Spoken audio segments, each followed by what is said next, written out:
Set a status message in Microsoft Teams. In Teams, you can add a status message to inform your team members of why you might be available, busy, or away.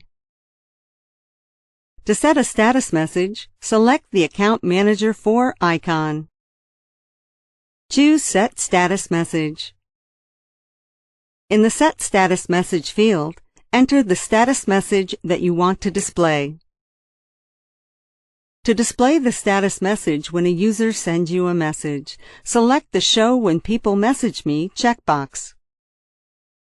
To set the duration of the status message, select the Clear Status Message After drop-down. Select the duration to apply. Select Done. The selected status message is applied and will be visible to your contacts. Join us at Knowledge Accelerators and let's embark on your digital transformation journey together.